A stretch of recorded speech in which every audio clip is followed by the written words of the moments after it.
Kaulana na pua o Hawaii. Kupa ama hope o kaina. Ki mai ka elele o ka loko ino. Pala pala nunu me ka paka. Kaulana na pua o Hawaii. Kupa ama hope o kaina.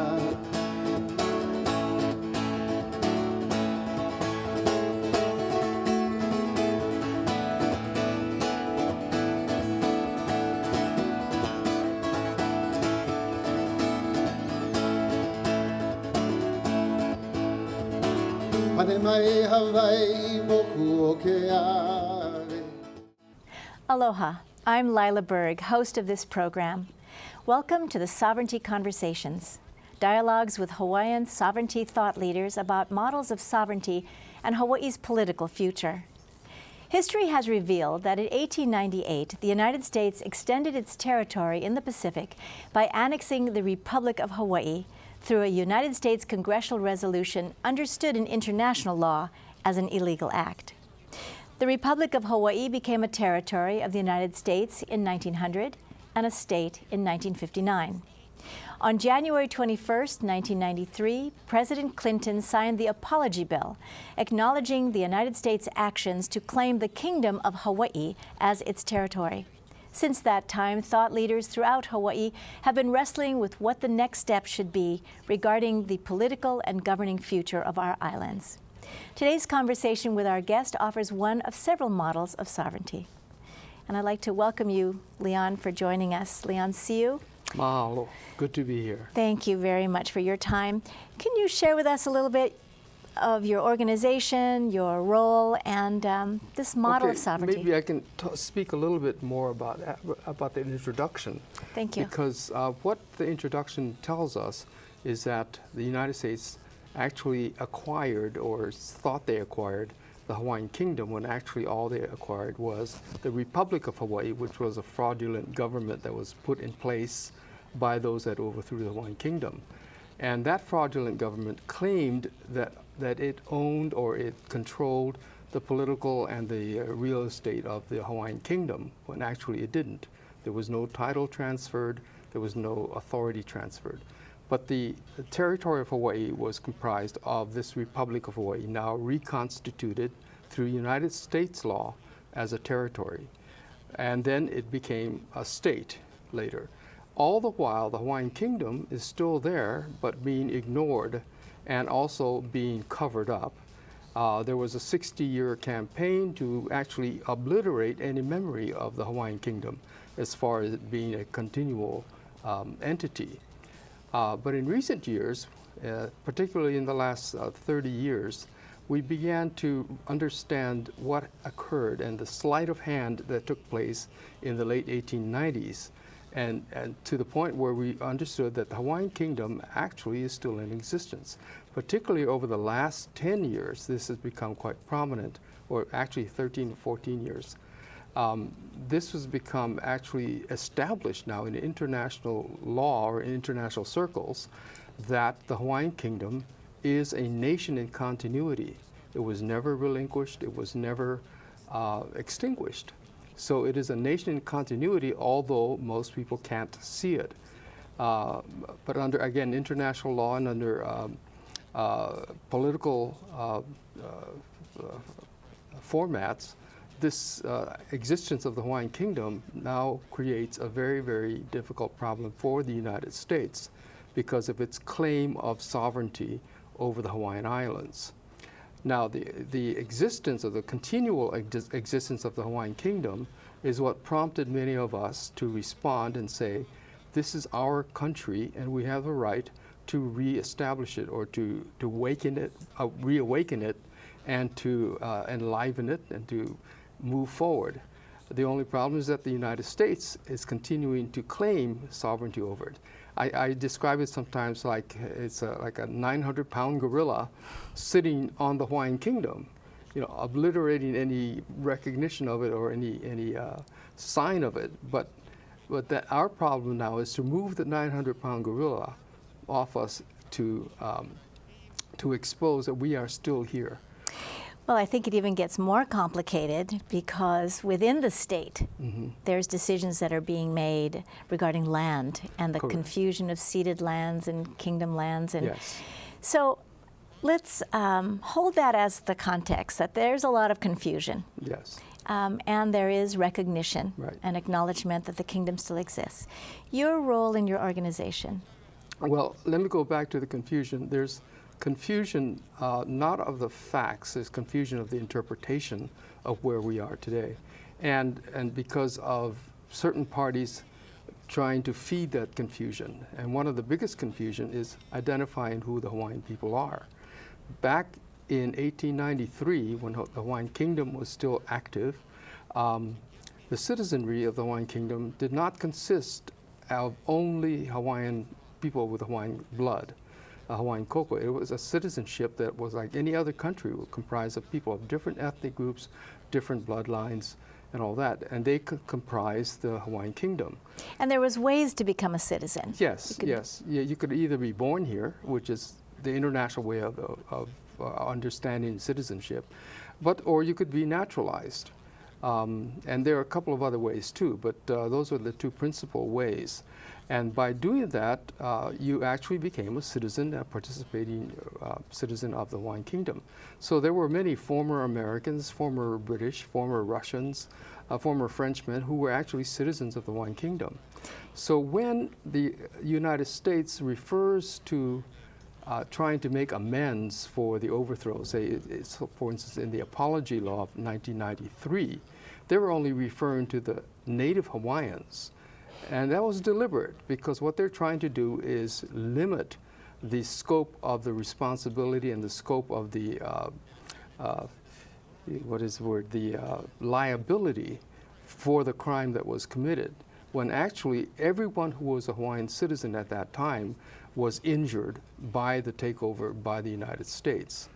Well, I remember I recall seeing petitions to support the Queen Yes. in her petition to the United States government, signed by the nationals, by the Yes. the citizens of Hawaii. Correct.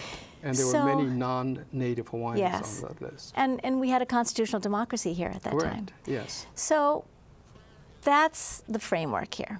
And your organization is assisting people to understand. That's And- right. We notice that if the Hawaiian Kingdom is still in existence, then let's show people that it's still here. And so many of us decided to re-up or to reestablish our citizenship, or let's say our nationality, to our nation. And so we actually have become, once again, Hawaiian nationals, or the more accurate term is Hawaiian subjects of the Hawaiian Kingdom. You travel internationally on an American passport, though. I do, but I also travel on a Hawaiian Kingdom passport.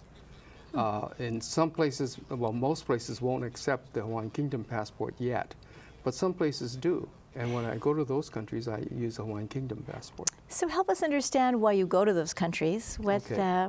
and what the model is that you're proposing. Well, like I said, there was a very concerted effort on the part of the United States to obliterate any reference to or any remembrance of the Hawaiian Kingdom. And that took place on an international level as well as locally. So what I'm doing in the international arena is to remind people that we are still here. And just to have conversations, just to go talk story with them and say, I'm from the Hawaiian Kingdom. And they go, what? And I said, the Hawaiian Kingdom, we're still here. And it really raises their interest in it, because everybody loves Hawaii. And they really love the idea of Hawaii still being an independent nation.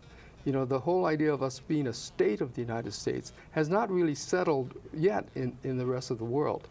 So, there's very, very much interest in it, and there's also very much curiosity on the part of these people. So we start discussing what actually happened, and almost everyone I've talked to are intrigued by how we might be able to regain our identity and our stature as a sovereign nation. So let's talk about regaining that identity in not only the international world, but also with regards to the relationship with the United States. Let me continue a little bit more with the international world, because the international world, back in 1946, when the United Nations was formed, there were 56 nations of the original core, and the rest were relegated to a term called nations to be decolonized, non-self-governing territories.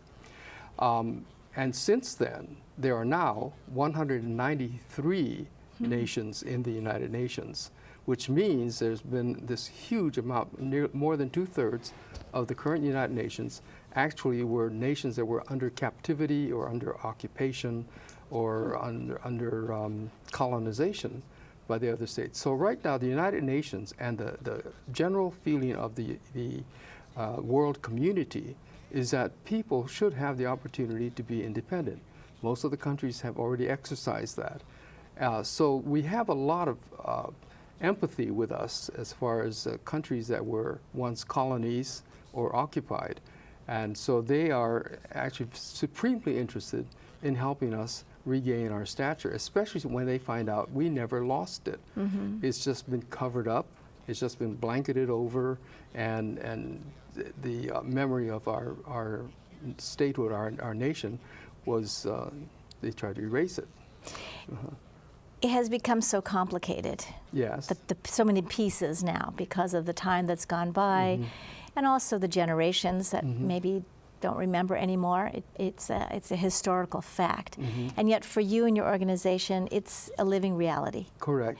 And it's actually becoming less complicated. We're beginning to eliminate different options that we feel do not apply to our situation. And so that's why I am committed toward independence for our nation, to restoring Hawaii as an independent nation, the Hawaiian Kingdom. And there are others, of course, working on different models. I find that those models are not really optimal for us, for expressing who we are in terms of self-governance. So talk a little bit more, if you will, about this model of independence. Yes. Independent from the United States, Correct. Independent within itself. You know, there's many descriptions. What model how do you envision it happening? Okay. Hawaii was an independent state in the 1800s.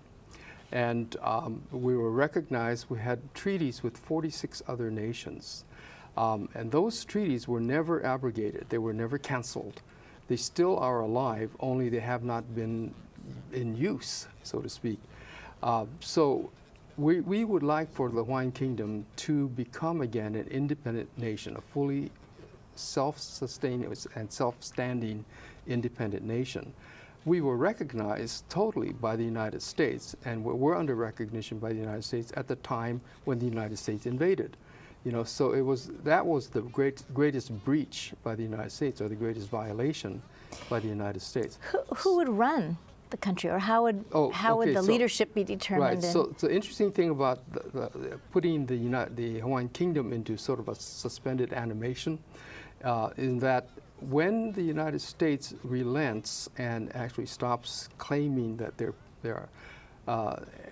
then the Hawaiian Kingdom actually springs forward again. And so who would run it would be, according to the Constitution and the laws of the Hawaiian Kingdom, as they were back in 1893. So it's actually intact. There still are laws. It's just that we've been covered up by U.S. laws. So the structure of government. The structure of government is still there. And like other constitutional governments, there are constitutional ways that you can go about to update it or to change it and things like that. But it goes back to the original government, or the original format that was there, and they can be carried forward. At the time, we had a monarchy, so it was a constitutional monarchy. Correct. How would that be determined? Well, it still is a constitutional monarchy, only we don't have a monarch on the seat. We don't have people filling the offices. We don't have a legislature operating, although Henry Noah will contest that.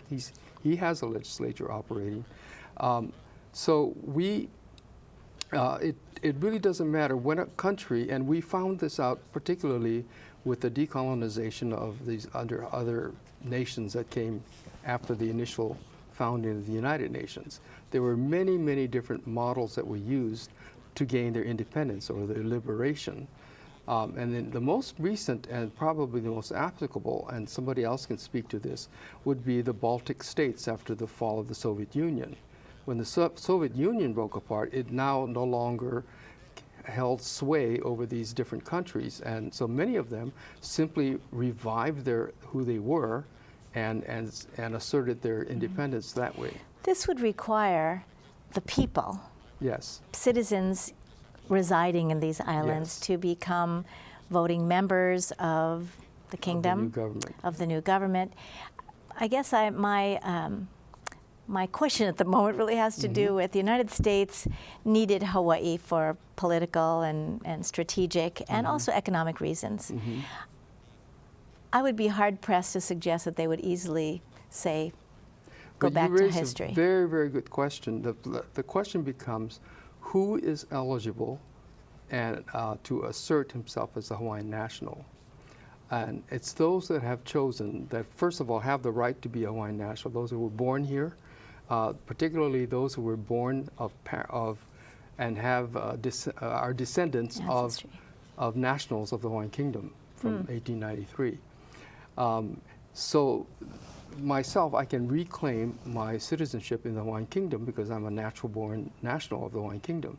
So if we say the Hawaiian Kingdom never went away, then we still are here, and those born here are still part of the Hawaiian Kingdom.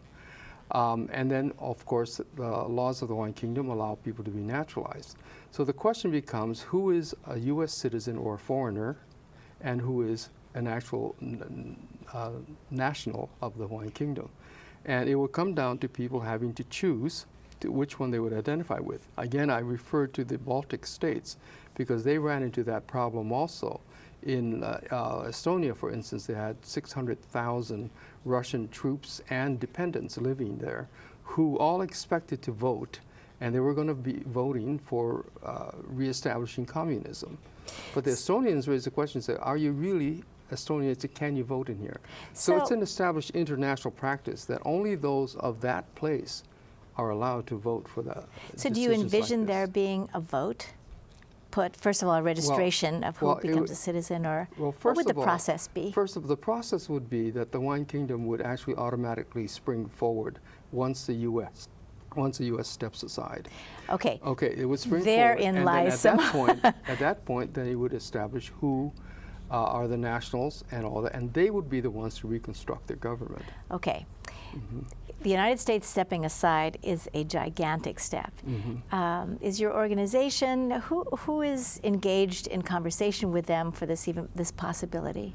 Well, the United States actually is running from engagement in this conversation, and we have tried to engage them in a number of forums, particularly in the United Nations, and they basically have said, "Oh, it's been settled. We don't want to talk about it," and then they move away. However, there are a number of lawsuits and actions being filed in international bodies that will help to force the issue. And so the United States will eventually have to pay attention to it. Unfortunately for the United States, by the time they do pay attention to it, they will already have lost quite a bit of the leverage that they may have had with international community, because the international community is looking at it and saying, this is an unjust, an unjust situation for Hawaiians, and we want to see justice done. The longer the United States delays talking about it, the worse it looks for the United States. So the dialogue has to come first, the discussion, the decision by the United States. Not necessarily, but let's assume yes, that it that's would be one the way. perfect world, Yeah, right, to have right. discussion. And essentially the next step is the United States stepping aside. The discussion occurred 121 years ago, or 120 years ago in a month. And that was the discussion between Liliuokalani and Cleveland, in which Cleveland admitted the United States had violated international law and violated the sovereignty of the Hawaiian Kingdom, and committed to return the Hawaiian Kingdom back to the sovereign as well as to the people of Hawaii. So that was what is loosely called the Liliuokalani-Cleveland Agreement. So that discussion was already made. The United States already said it is our duty to return the Hawaiian Kingdom, only they never did so. And Cleveland left, and then history has revealed itself. Right. But the discussion already occurred, and the legal point established that the United States has no business here.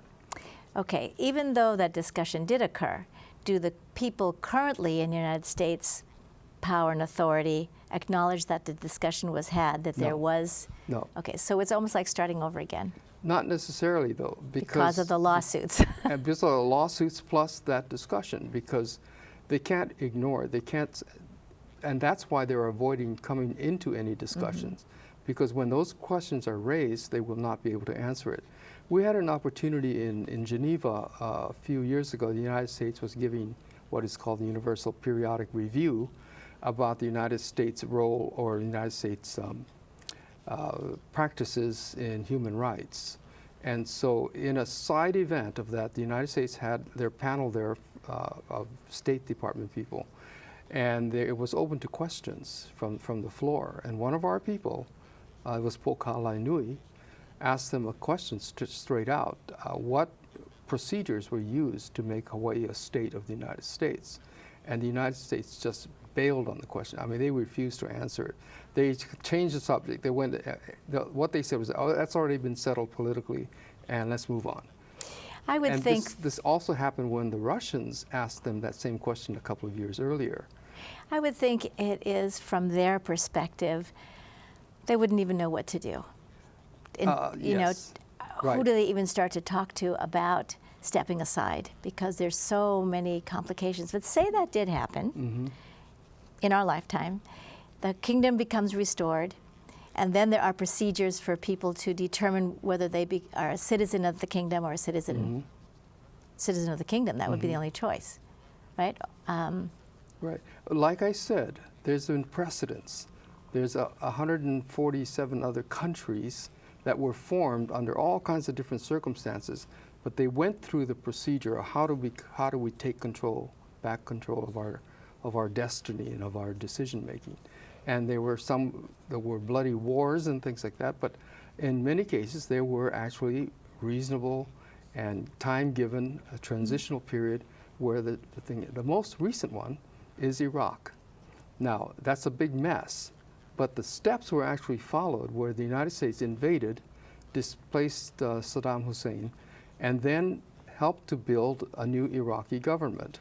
And basically, the United States never imposed U.S. laws in Iraq. It always maintained Iraqi sovereignty.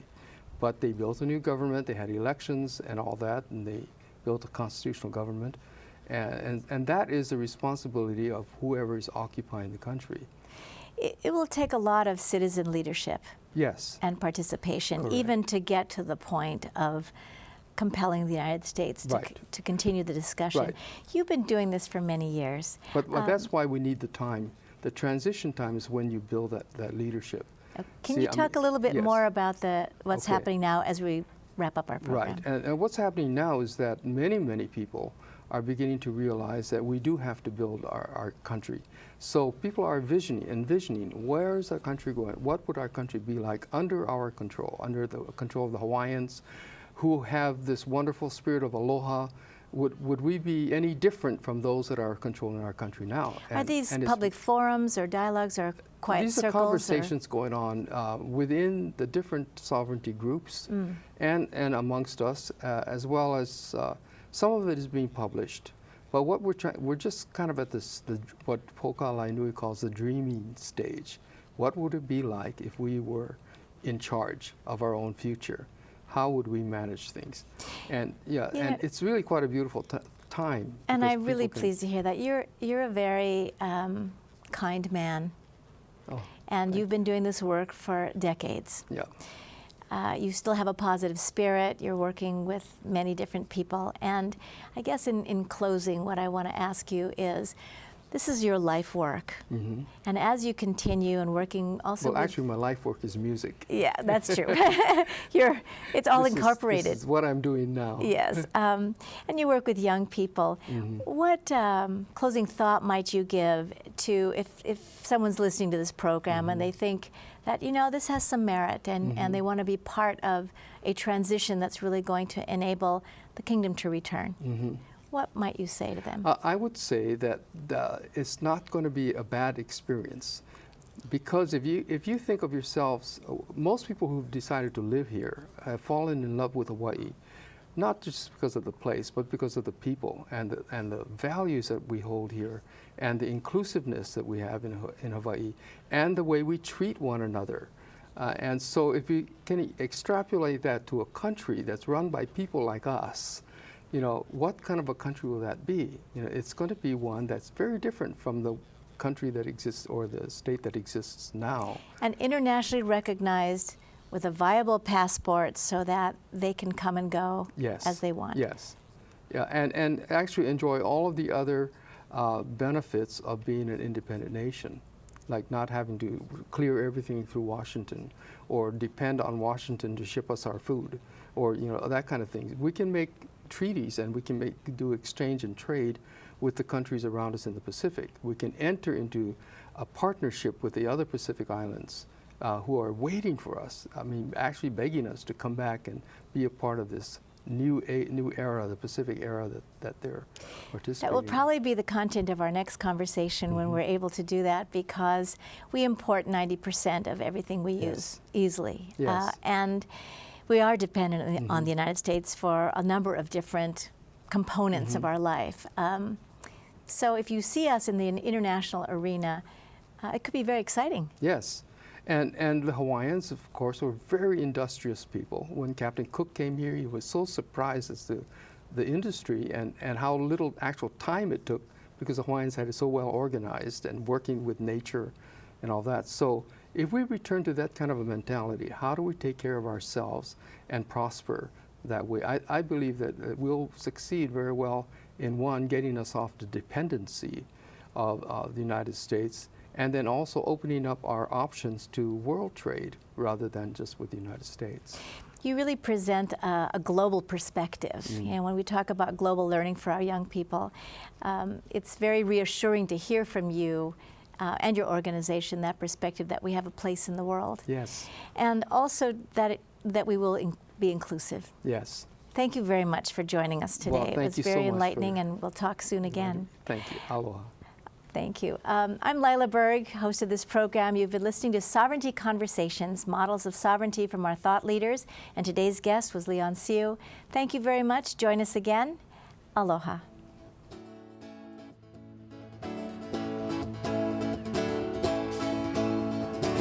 Kaulana na pua o Hawaii, kupa ama hope o kaina, ki mai ka elele o ka loko ino, pala pala nunu me ka paka. Kaulana.